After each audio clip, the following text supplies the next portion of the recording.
നമസ്കാരം. National broadcasting news India news round up. ഇനിയൊരു മടങ്ങിവരവില്ല. തലസ്ഥാനം വി.എസ്. അച്യുതാനന്ദന്. കേരളത്തിന്റെ സമരനായകന് വിട പറയുകയാണ്. വി.എസിനെ കാണാൻ തടിച്ചുകൂടി നിന്ന ആയിരക്കണക്കിന് വരുന്ന ജനക്കൂട്ടം മുഷ്ടി ചുരുട്ടി കണ്ഠമിടറി വിളിക്കുകയാണ്. കണ്ണേ കരളെ വി.എസ്.എ, ഇല്ല ഇല്ല മരിക്കില്ല. എത്ര തലമുറകൾക്കാണ് വി.എസ്. ഊർജം പകർന്നതെന്ന് മനസ്സിലാക്കി തരികയാണ് തടിച്ചുകൂടിയ ഒരു പറ്റം ജനക്കൂട്ടം. രാവിലെ 9 മുതൽ ആരംഭിച്ച ദർബാർ ഹാളിലെ പൊതുദർശനം 2 അവസാനിച്ചു. മുദ്രാവാക്യങ്ങളുടെ അകമ്പടിയോടെ ഔദ്യോഗിക ബഹുമതി നൽകിയാണ് വി.എസിന്റെ മൃതദേഹം ഹാളിന് പുറത്തേക്ക് എത്തിച്ചത്. വിലാപയാത്രയ്ക്കായി പ്രത്യേകം സജ്ജീകരിച്ച ബസ്സിലാണ് മൃതദേഹം കൊണ്ടുപോകുന്നത്. ഇനി തിരുവനന്തപുരത്ത് നിന്ന് ആലപ്പുഴയിലേക്ക് വേലിക്കകത്ത് തറവാട്ടിൽ എത്തിച്ചേരും. പുലർച്ചെയോടെ വിലാപയാത്ര ആലപ്പുഴയിലെത്തും. വഴിനീളെ പാർട്ടി പ്രവർത്തകരും ജനങ്ങളും വി.എസിന് ആദരമർപ്പിക്കാൻ സൗകര്യം ചെയ്തിട്ടുണ്ട്. വിലാപയാത്ര ആദ്യം കൊല്ലം ജില്ലയിലേക്കാണ് പ്രവേശിക്കുന്നത്. തിരുവനന്തപുരം, കൊല്ലം, ആലപ്പുഴ ജില്ലകളിലായി വിവിധ കേന്ദ്രങ്ങളിൽ വി.എസിന് അന്ത്യാഭിവാദ്യം അർപ്പിക്കാൻ ക്രമീകരണങ്ങൾ ഒരുക്കിയിട്ടുണ്ട്. മുൻ മുഖ്യമന്ത്രി വി.എസ്. അച്യുതാനന്ദന്റെ നിര്യാണവുമായി ബന്ധപ്പെട്ട് നാളെ നടത്താനിരുന്ന PSC പരീക്ഷകൾ മാറ്റി. പൊതുമരാമത്ത് ജലസേചന വകുപ്പിലെ സെക്കൻഡ് ഗ്രേഡ് ഓവർസിയർ ഡ്രാഫ്റ്റ്സ്മാൻ പട്ടികവർഗക്കാർക്ക് മാത്രമുള്ള കാറ്റഗറി നമ്പർ 293/2024, കേരള സംസ്ഥാന പട്ടികജാതി പട്ടികവർഗ വികസന കോർപ്പറേഷനിലെ ട്രേസർ തസ്തികയിലേക്കുള്ള പരീക്ഷകളാണ് മാറ്റിവെച്ചിരിക്കുന്നത്. പുതുക്കിയ തീയതി പിന്നീട് അറിയിക്കും. എന്നാൽ നാളെ നടത്താൻ നിശ്ചയിച്ചിരുന്ന PSC അഭിമുഖങ്ങൾക്ക് മാറ്റമുണ്ടാകില്ല. പാലക്കാട് വീണ്ടും കാട്ടാനാക്രമണത്തിൽ ഒരു ജീവൻ പൊലിഞ്ഞു. അട്ടപ്പാടി ചീരക്കടവിലാണ് കാട്ടാനാക്രമണം ഉണ്ടായത്. 40-കാരനായ വെള്ളങ്കിരിയാണ് മരിച്ചത്. ഇന്നലെ പശുവിനെ മേയ്ക്കാൻ പോയ വെള്ളങ്കിരിയെ കാണാതാവുകയായിരുന്നു. വനം വകുപ്പ് നടത്തിയ പരിശോധനയിലാണ് വനത്തിനോട് ചേർന്ന പ്രദേശത്ത് മൃതദേഹം കണ്ടെത്തിയത്.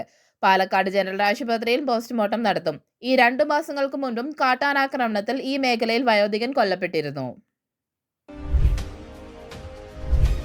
സംസ്ഥാനത്ത് ഇന്ന് സ്വർണ്ണവില ഉയർന്നു. പവന് ഇന്ന് 840 രൂപയാണ് ഒറ്റയടിക്ക് വർദ്ധിച്ചത്. വിപണിയിൽ ഇന്ന് 1 പവൻ സ്വർണത്തിന്റെ വില 74,280 രൂപയാണ്. ഗ്രാമിന് 105 രൂപ കൂടി 9,285 രൂപയിലെത്തി. കഴിഞ്ഞ ജൂൺ 19 ശേഷം ആദ്യമായാണ് ഗ്രാം 9,250 രൂപയും പവൻ 74,000 രൂപയും ഭേദിക്കുന്നത്. തെന്നിന്ത്യൻ ചലച്ചിത്ര ലോകത്തെ ഒന്നടങ്കം ഞെട്ടിച്ച വിയോഗ വാർത്തയായിരുന്നു സ്റ്റണ്ട് ആർട്ടിസ്റ്റ് രാജുവിൻ്റേത്.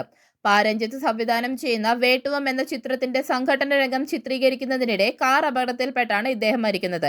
ഇപ്പോഴിതാ മോഹൻരാജിന്റെ കുടുംബത്തിന് സഹായവുമായി എത്തിയിരിക്കുകയാണ് നടന്മാരായ സൂര്യയും ചിമ്പുവും. ദേശീയ മാധ്യമങ്ങൾ ഉൾപ്പെടെ വാർത്തകൾ റിപ്പോർട്ട് ചെയ്തിരിക്കുന്നു. തമിഴ്നാട്ടിലെ ശിവഗംഗയിൽ പോലീസ് കസ്റ്റഡിയിൽ വെച്ച് കൊല്ലപ്പെട്ട K. അജിത് കുമാറിന്റെ കുടുംബത്തിന് സംസ്ഥാന സർക്കാർ 25 ലക്ഷം രൂപ നൽകണമെന്ന് മദ്രാസ് ഹൈക്കോടതി. നേരത്തെ 5 ലക്ഷം രൂപയായിരുന്നു സർക്കാർ കുടുംബത്തിന് നൽകിയത്. കേസിലെ CBI അന്വേഷണം ഉടൻ പൂർത്തിയാക്കണമെന്നും ആവശ്യമെങ്കിൽ സാക്ഷിക്ക് പോലീസ് സുരക്ഷ ഒരുക്കണമെന്നും ഹൈക്കോടതി നിർദ്ദേശിച്ചു.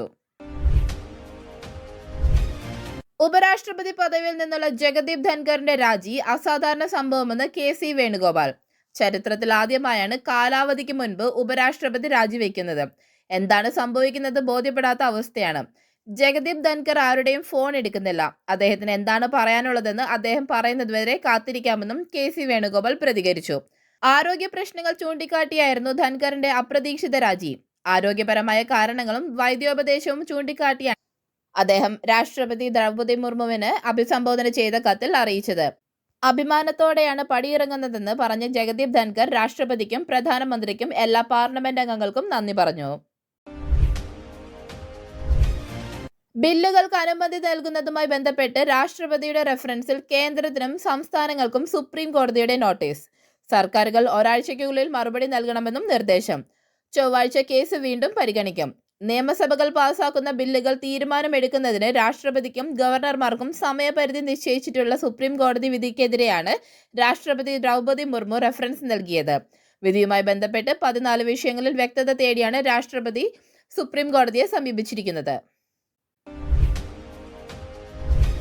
പ്രധാനമന്ത്രി നരേന്ദ്രമോദി ഓപ്പറേഷൻ സിന്ദൂർ വിലയിരുത്തി. ആദായ നികുതി ബിൽ അവതരിപ്പിക്കും. പാകിസ്ഥാനിൽ ഭീകരാക്രമണങ്ങൾക്ക് പിറകെ ഇന്ത്യ നടത്തിയ ഓപ്പറേഷൻ സിന്ദൂർ വിജയകരമായിരുന്നു എന്ന് പ്രധാനമന്ത്രി മോദി പാർലമെന്റിൽ അറിയിച്ചു. കനത്ത മഴയ്ക്കുള്ള മുന്നറിയിപ്പ്. കേരളത്തിൽ ഓറഞ്ച് അലർട്ട്. ഇന്ത്യൻ കാലാവസ്ഥാ വകുപ്പ് പ്രകാരം ജൂലൈ 25 വരെ കേരളത്തിൽ കനത്ത മഴയ്ക്ക് സാധ്യത.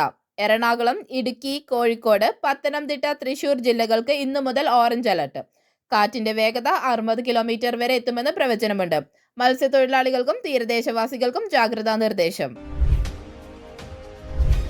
കാത്തിരിപ്പുകൾക്കൊടുവിൽ യുദ്ധവിമാനം തിരികെ ബ്രിട്ടനിലേക്ക്. ഇന്ന് രാവിലെ 9 മണിയോടെ F-35 തിരുവനന്തപുരം വിമാനത്താവളത്തിൽ നിന്നും പറന്നുയർന്നു.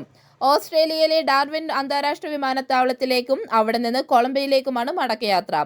ജൂൺ 14 തിരുവനന്തപുരത്ത് അടിയന്തര ലാൻഡിംഗ് നടത്തിയതിനു ശേഷം 1 മാസവും 8 ദിവസവും കഴിഞ്ഞ ശേഷമാണ് വിമാനത്തിന്റെ സാങ്കേതിക തകരാർ പരിഹരിക്കാനായത്. ബ്രിട്ടന്റെ തന്നെ യുദ്ധവാഹിനി കപ്പലായ HMS പ്രിൻസ് ഓഫ് വെയിൽസിൽ നിന്നുള്ള പരീക്ഷണ പറക്കലിനിടെ ഇന്ധനം തീർന്നതിനെ തുടർന്നാണ് തിരുവനന്തപുരം വിമാനത്താവളത്തിൽ അടിയന്തര ലാൻഡിംഗ് നടത്തിയത്. ഡൽഹിയിലും മറ്റ് സംസ്ഥാനങ്ങളിലും കനത്ത മഴ, ഓറഞ്ച് അലർട്ട്. ഡൽഹി, മഹാരാഷ്ട്ര, തെലങ്കാന, ഗോവ, ജമ്മു കാശ്മീർ എന്നിവിടങ്ങളിൽ കനത്ത മഴ തുടരുന്നു. ഡൽഹിയിൽ വെള്ളക്കെട്ട്, വിമാനത്താവളങ്ങളിലും റോഡുകളിലും തടസ്സം.